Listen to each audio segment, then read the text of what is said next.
Ya, Assalamualaikum warahmatullahi wabarakatuh.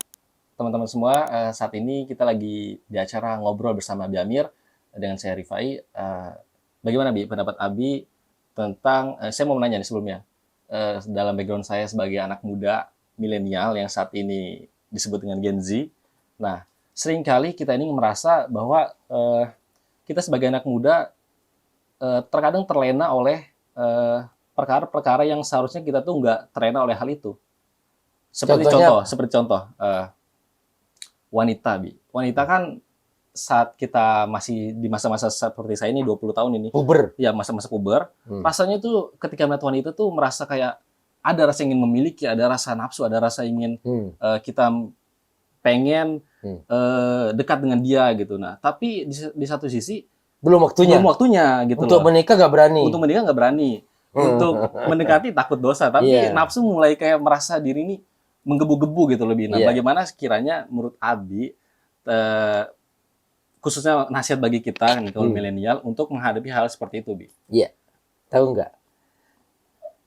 Pertama, ini fitrah manusia. Jadi cara Allah supaya manusia ini berkelanjutan, tidak terputus keturunan, maka ada Allah diberi gelora dalam jiwa masing-masing laki-laki dan maupun perempuan, keinginan untuk melakukan hubungan suami istri, hubungan laki perempuan. Gitu.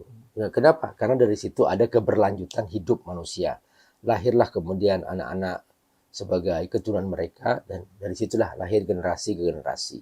Nah, ini cara Allah untuk menjaga manusia. Bayangkan coba kalau tidak ada Rasa seperti ya, itu. nggak ada syahwat itu, Iya. nggak ada nafsu itu, ya sudah terputus. Nah, Hmm. itu yang pertama.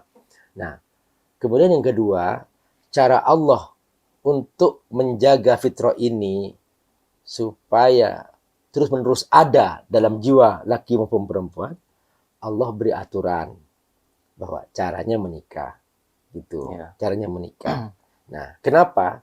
Karena dengan cara menikah, maka hubungan menjadi legal secara syariat.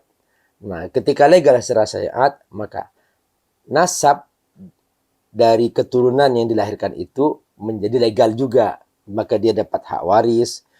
Juga kalau dia perempuan dapat hak wali dari laki-laki itu. Bayangkan coba kalau anak yang lahir dari proses zina, maka dia nggak dapat hak waris. Terputus nasab dia. Terputus nasabnya. Ya, jadi nggak nyambung ke Nabi Adam kan gitu. Kan kita pengennya nyambung tuh kan. Betul. Gitu. Jadi nasabnya terputus. Kemudian juga kalau dia perempuan yang menjadi wali nikah siapa? Tidak ada. Gitu. Nah, seperti itu. Nah, karena itu setiap hubungan di luar nikah maka jadi haram. Nah, karena hukumnya haram itulah kita pengen tuh. Kita pengen. Nah, coba kamu bayangkan di negara-negara yang bebas, yang nggak ada hal haram di situ, semuanya dibolehkan. Mau suka sama suka, terserah kamu. 7-Eleven lah gitu ya. Akhirnya kan ketika mereka sudah begitu terpuaskan dengan segala kebebasan itu, boleh melakukan hubungan apa saja, kan muncullah fenomena penyakit, mereka jadi bosan. Betul. Nah, ketika bosan sesama kepada lawan jenis, akhirnya muncullah penyakit baru namanya LGBT, sesama jenis. Nah, lalu kemudian juga muncullah ketakutan-ketakutan, mereka nggak mau melahirkan karena nanti ini anaknya anak siapa kayak gitu. Akhirnya di negara-negara sana itu sudah banyak fenomena mereka nggak mau melahirkan. Digugurkan gitu, Bi ya? Ya, menghindari pernikahan. Mereka melakukan perzinahan, tapi nggak mau melahirkan untuk menjaga tetap seksi tubuh mereka supaya tetap cantik, supaya mereka tetap laku di depan laki-laki lain, karena mereka merasa bebas berhubungan dengan siapa saja. Ya, nah, kayak gitu. Nah, muncul penyakit tidak suka sudah kepada lawan jenis.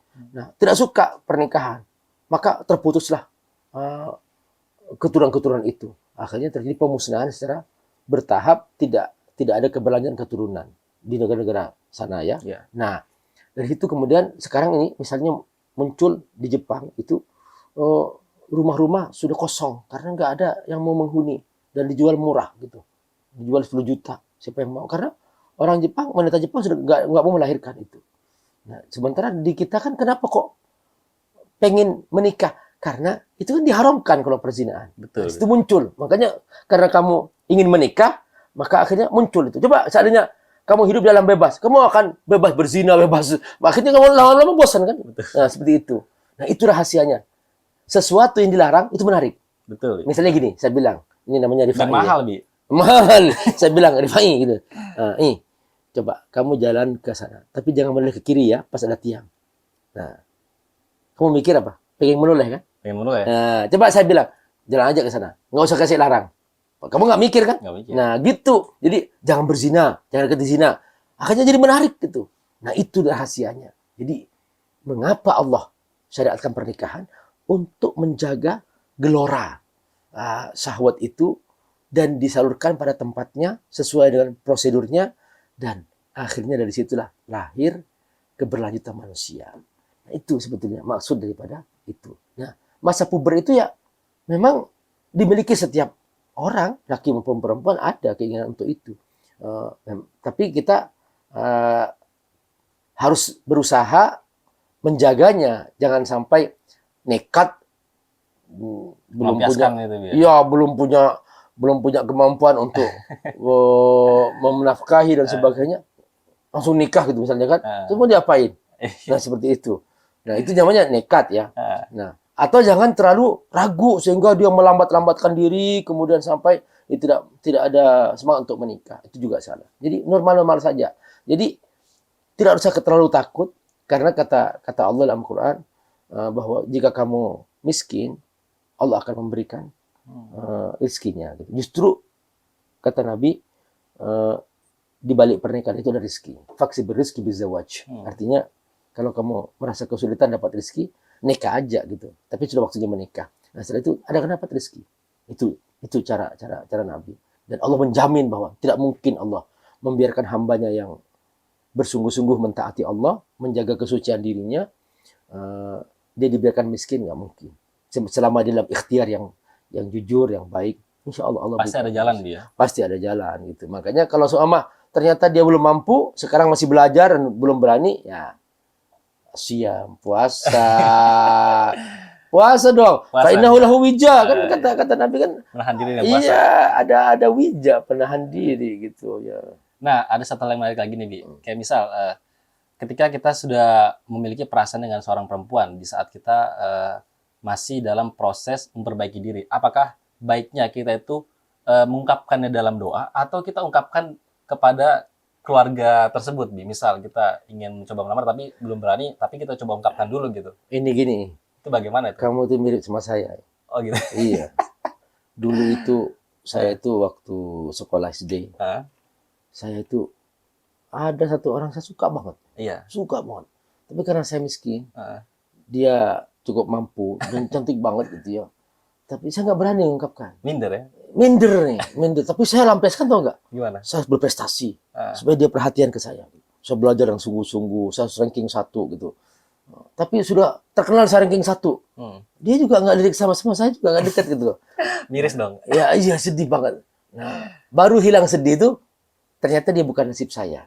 Ternyata dia milik orang lain. Menikah dengan orang lain. Oh, udah alhamdulillah sudah selesai saya itu. Tadinya saya nyangka dia milikku. Ini takdirnya bukan. Nah, udah. Setelah itu saya mondok. Pas di pesantren tuh, oleh Pak Kiai, dibolehkan saya ngajar ke putri karena sudah jadi ustadz kan. Iya. Nah, pas ngajar putri tuh ada satu orang, ya Allah, ini saya suka banget itu, seneng banget gitu. Nah, udah. Saya takut mengatakan sesuatu karena di pesantren masa ustadz kan, melakukan cinta-cintaan sama hadisnya ya gitu, sama muridnya gitu kan. Tapi saya gimana cara supaya saya dikagumi oleh dia? Karena saya bisa cari perhatian lah ya. Iya, benar gitu ya. Saya bikin panggung puisi, dia dijadikan tokohnya gitu loh itu. Nah, orang-orang biar senang gitu. Ternyata dia bukan nasib juga ini. Jadi dalam orang lain gitu.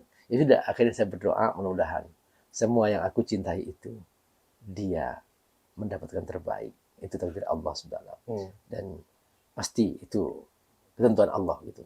Nah, saya nggak bisa memaksakan diri kan. Nah, alhamdulillah, dan saya minta, ya Allah, beri aku secantik yang sudah aku pernah cintai gitu. Alhamdulillah Allah kasih. Bahkan kayaknya lebih. Iya, lebih wajah, insya Allah. Nah, itulah dia. Jadi artinya kalau Abi Amir nih nggak pernah punya mantan lah. Nggak pernah. Hanya di hati aja. Ada tuh. Mantan cinta di hati gitu ya. Bagus juga jadikan novel tuh. Apa ya? Mantan cinta di hati. Ih, boleh jadi itu Keren, nanti. keren. Boleh wawancara Abi Amir ya siapa yang bikin novelnya itu. Itu bagus banget. Thank you, Siap, Tat. Insya Allah. Tutup silahkan. Ya, terima kasih teman-teman semua bahwa Ntar, kamu kok nangis nih? nangis ya? Iya. Oh, saya terharu kayaknya Bi, dengan cerita Aduh, Abi ya tadi. Allah. Sangat membawa inspirasi ya. Jadi Oke. sebagai laki-laki tuh saya seperti itu. Alangkah baiknya kita kalau belum waktunya sebaiknya ditunda saja dan berserah diri Puasa. pada Allah, puasa ya, menahan diri dengan puasa dan jangan lupa tawakal ikhtiar pada Allah Subhanahu wa taala. Dan hindari tontonan maksiat-maksiat. Ya. Ya dari scrolling apa gitu. Hindari. Itu merusak. Ya, terima kasih teman-teman. Cukup dari saya. Wassalamualaikum warahmatullahi wabarakatuh.